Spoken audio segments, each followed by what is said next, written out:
Bamwe mu bantu bakunzwe cyane kuri iyi si ni ababyinnyi, dore ko bifashishwa mu bikorwa byinshi cyane bitandukanye, harimo nko gufata amashusho y'indirimbo, gususurutsa abitabiriye ibirori ndetse n'ibindi byinshi cyane bitandukanye.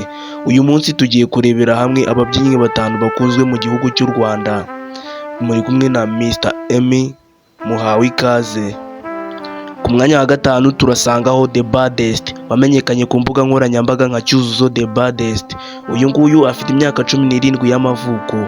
Kuri TikTok afite abafollowers 160,000, bimushyira ku mwanya wa gatanu. Ku mwanya wa kane turahasanga Jojo Breeze, wamenyekanye nawe ku mbuga nkoranyambaga nyinshi cyane zitandukanye nka TikTok, YouTube, Instagram ndetse n'izindi nyinshi cyane.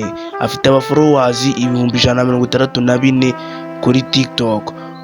Akaba afite abasubscribers 9,880, bimushyira ku mwanya wa kane mu babyinnyi bakunzwe muri kino gihugu cy'u Rwanda. Ku mwanya wa gatatu turasangaho Uwayezu Divine, wamenyekanye ku mbuga nkoranyambaga nka Divine Uwa. Uyu nguyu yatwaye igikombe cy'umukobwa mwiza ubyina mu 2022 The Best Rwandan Female Dancer 2022. Yamenyekanye ku mbuga nkoranyambaga harimo nka TikTok, Instagram. Kuri TikTok afite 191,000, bimushyira kuri uyu mwanya wa gatatu. Mbere yuko tujya kuri babiri ba mbere, ndagira ngo mbanze ngusaba aka kantu, udukandiye kuri subscribe ugakanda no kuri like, byaba duteye inkunga ikomeye cyane, dore ko YouTube nayo yadufata ikadutumbagiza, ikadugeza ku bandi bantu benshi cyane batandukanye. Urakoze kuko ubikoze, Imana ikongerere. Ku mwanya wa kabiri turasangaho Mugisha Didier, wamenyekanye ku mbuga nkoranyambaga nka General Bender, ukoresha imbuga nkoranyambaga nyinshi cyane zitandukanye nawe, uko afite IG ari Instagram ndetse na TikTok. Kuri Instagram afite abafollowers 183,000, wajya kuri TikTok ugasanga afite abafollowers 419,000, bimushyira ku mwanya wa kabiri mu kubyinnyi bakunzwe muri iki gihugu cy'u Rwanda.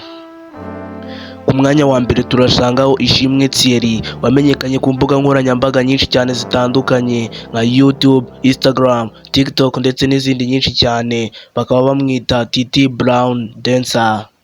Uyu ari mu rukundo n'umukinnyi wa filmekazi bita Nyambo Jessica, akaba yaratumye amenyekana ahantu henshi cyane hatandukanye, kuko bari mu rukundo kandi bigeze kure, bakaba benda no kurushinga.